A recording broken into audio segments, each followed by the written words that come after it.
Welcome to CXQA Live, the home of the agent-centric contact center philosophy.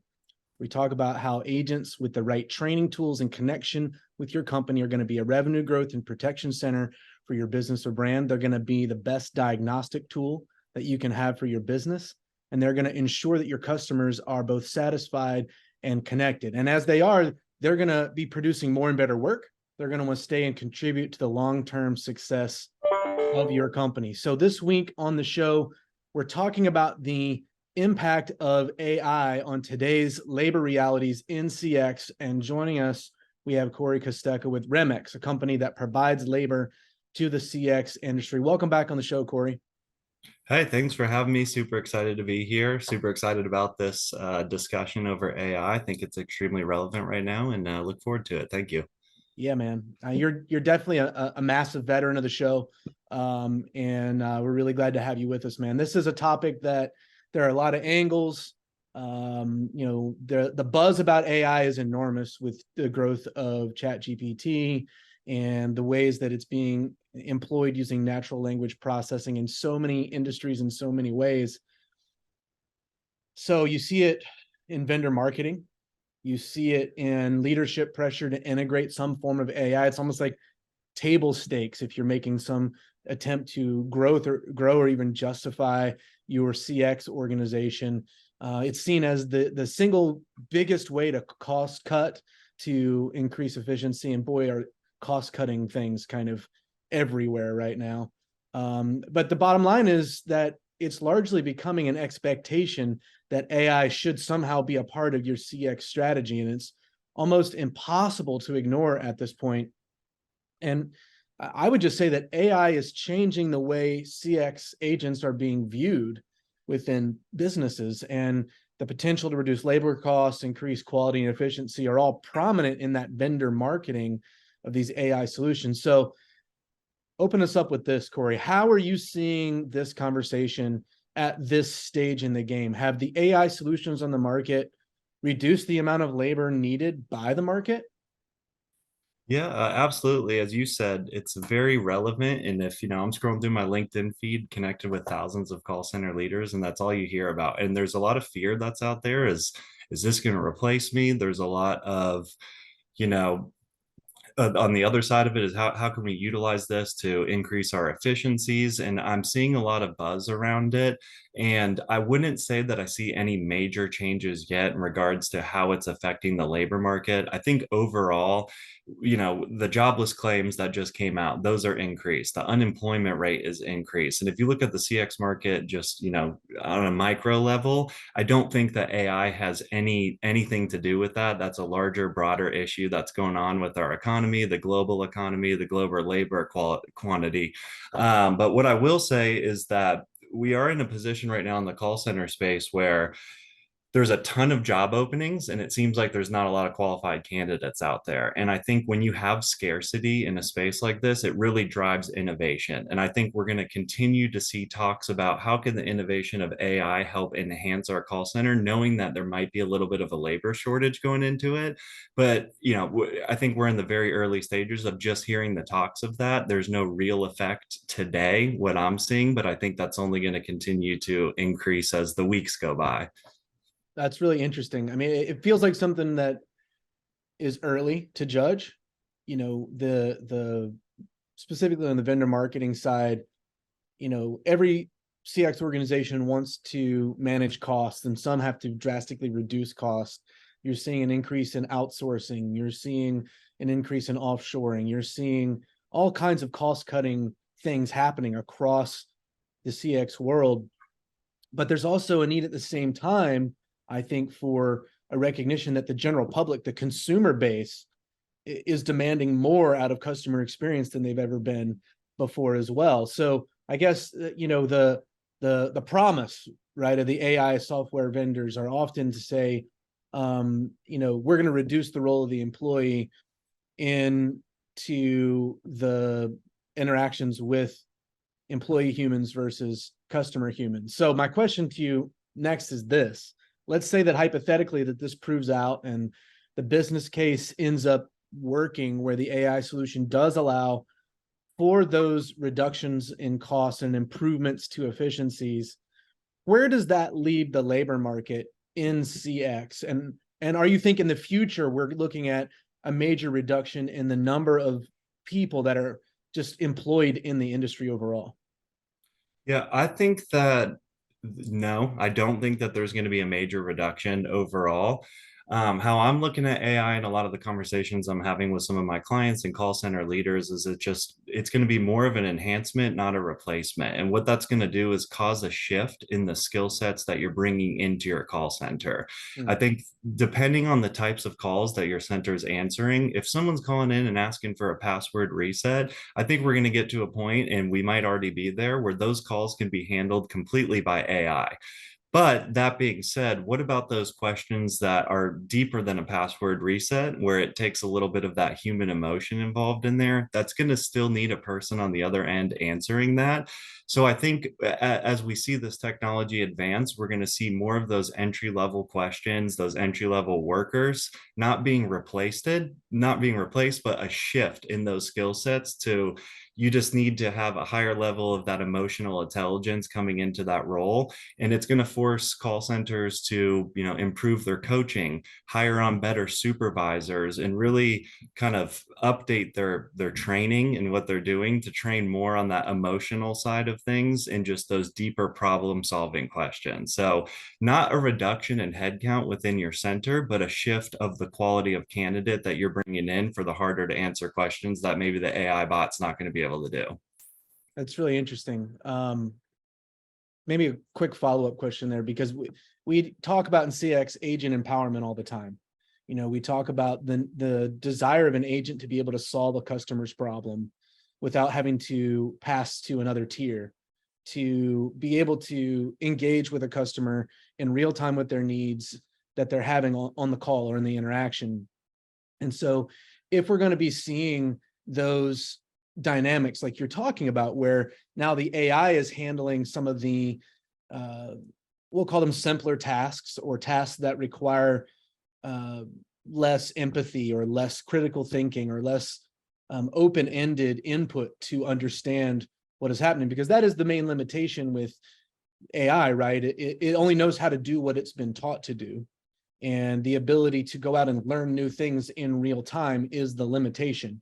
So when there are pieces of data that need to be connected that maybe aren't always connected, that's where you're going to continue to see AI not be able to step in, and until we have something that's approaching sentient AI, which we'll save that for a different topic. Actually, next week we're going to be talking about ethics and how ethics relate to this AI versus human intelligence conversation. And I think that'll be a fantastic conversation to have with our friend Fred Stacy. But when we're talking about this shift, as you call it, and I think you're right, I think you're right.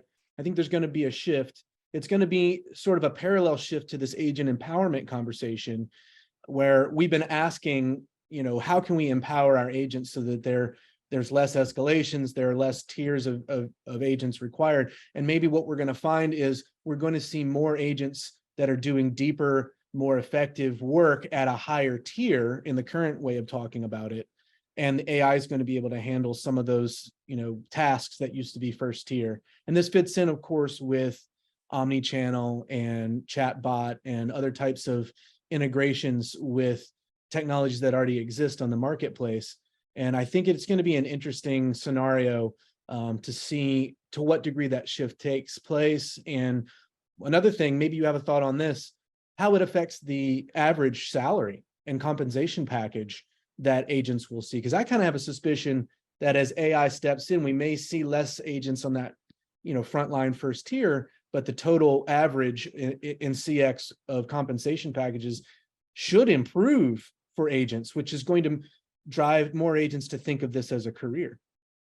Yeah, I would agree with that completely. And once again, it says if you can take away that entry level question coming in, you're going to need a higher caliber candidate that can answer more than just, that basic question. And to hire that higher level candidate or to give them more skills, you're going to have to pay them more. They're answering harder questions. So, I like the point that you said of just talking about internal processes and how AI can change that. And I agree that there's two ways to look at it. AI can be put out there to be customer facing to help answer questions. But a lot of the changes I think we're going to see is, how is AI going to help with our internal processes that the customer is not seeing? And that's when I'm on the phone and they're asking a question and I'm looking up in my resource book, where's this question? And, I'm having to manually go through this, that maybe, AI is going to help pick up some of that information and get it in front of the agent faster.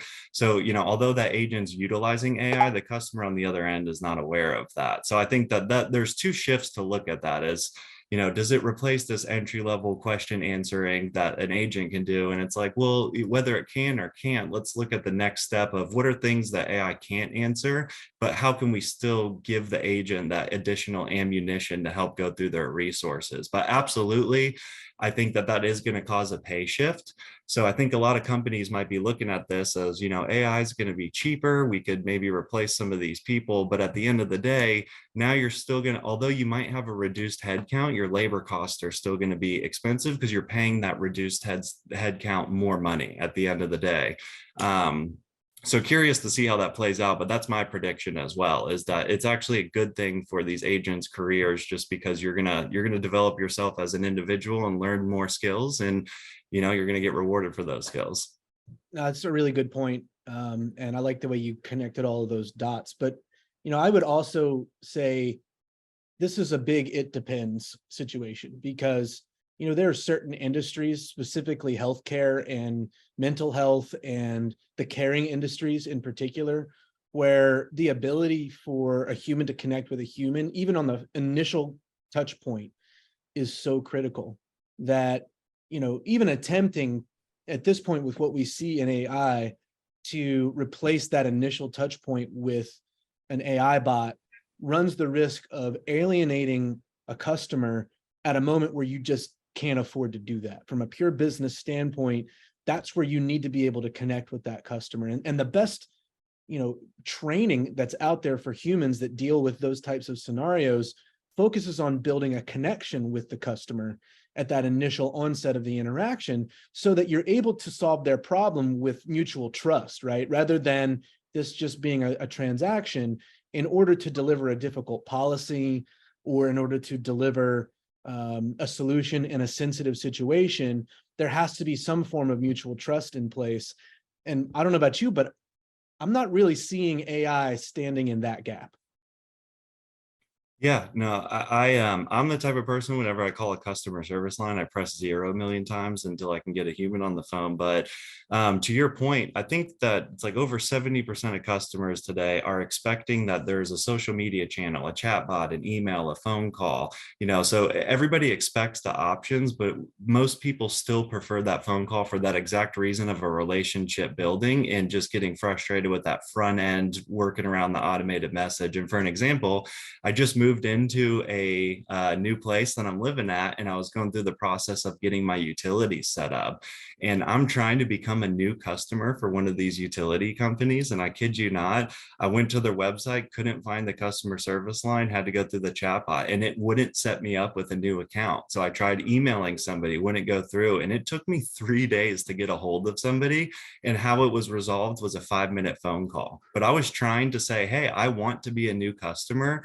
And, I grew up in the era of technology. I've always been using it my whole life. I know how to navigate it really well. It's not a usability issue, but it was more so of just, it wasn't understanding what I was trying to do, or maybe majority of the questions aren't coming through those channels. And like I said, at the end of the day, that relationship where I immediately got someone on the phone and now I'm a new customer, but I was like, please take my money. And I couldn't get through this chatbot for 2 whole days. So yes, I believe that relationship piece, and take the human out, someone like me who's surrounded by technology, I use it in everything I do, I still get frustrated at some of these interactions where I can't speak to somebody.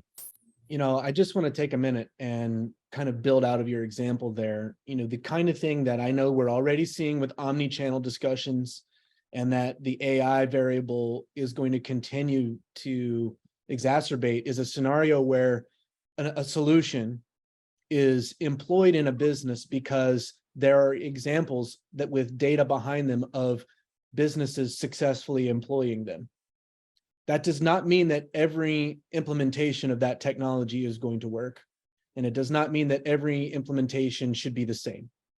And so truly understanding the way that your customer interacts with the business and what it is they're trying to accomplish when they interact in different use cases, and then building the way that the technologies are either capable or not capable, and the way that the customer is able to perceive the correct channel for them to communicate with the brand is absolutely critical. But unfortunately, what we see is a lot of vendor marketing that says we've improved this statistic by this percentage, and then somebody on the buying committee saying, yes, we need to do that. And then they bring in an implementation, and nowhere in the conversation is the customer.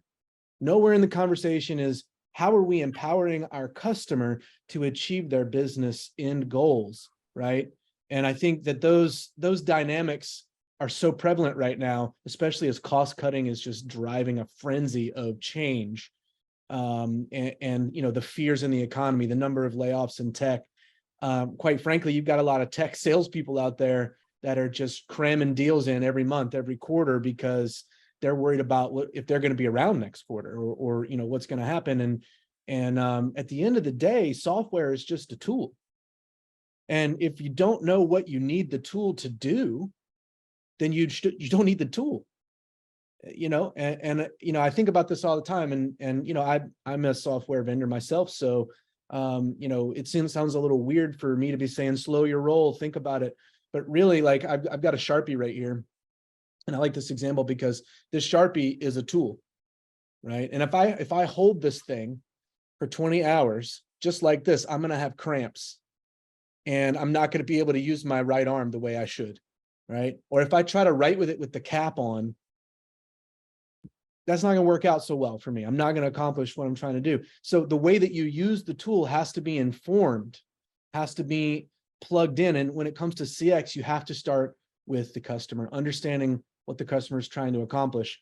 And I think ultimately, at the end of the day, who knows what your customer is trying to accomplish within your business any better than an agent? So, you know, we talk about this every week in our little ramp up, our list, our philosophy, but at the end of the day, this is where the rubber meets the road, right? And that kind of leads us into our next question.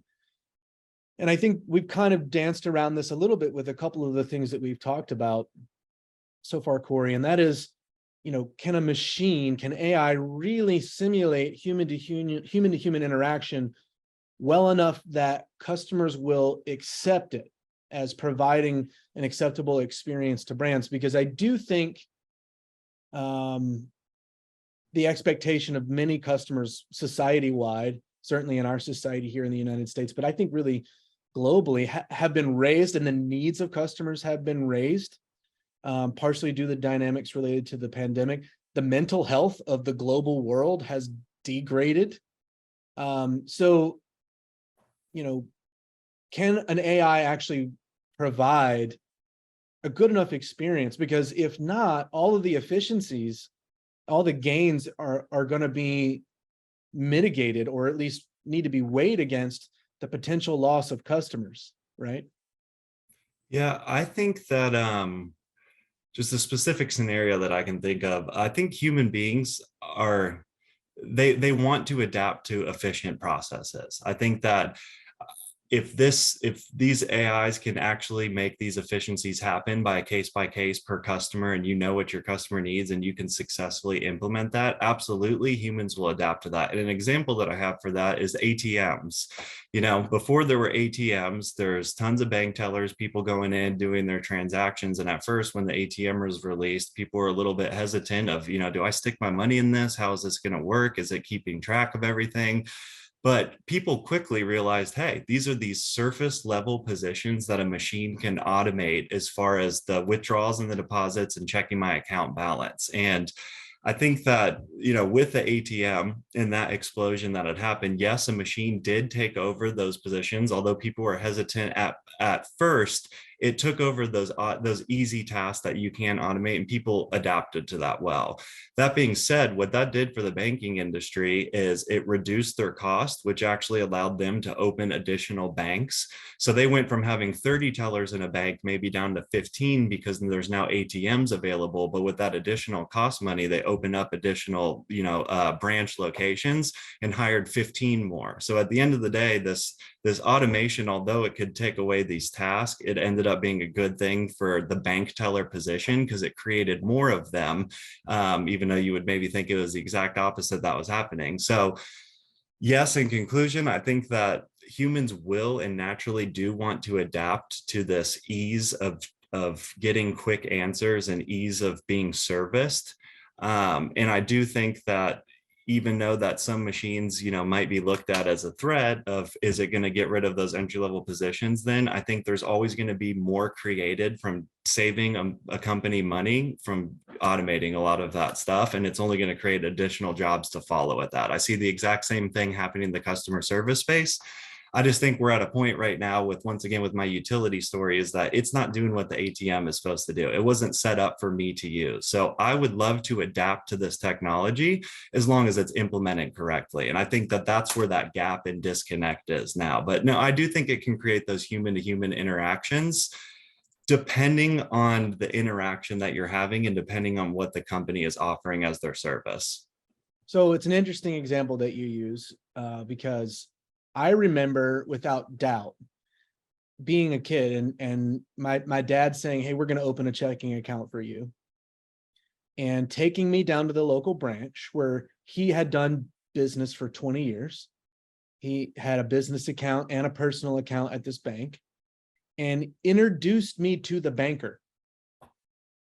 And he said, this is our banker. He's like borderline family friend, right? And then there's this, couple of tellers, here's Anne and here's Christine, and these are the tellers that you'll be working with. Sometimes Christine works in the drive-through window when you get your driver's license. And if you ever have questions or problems with your account, you can come in and talk to the banker.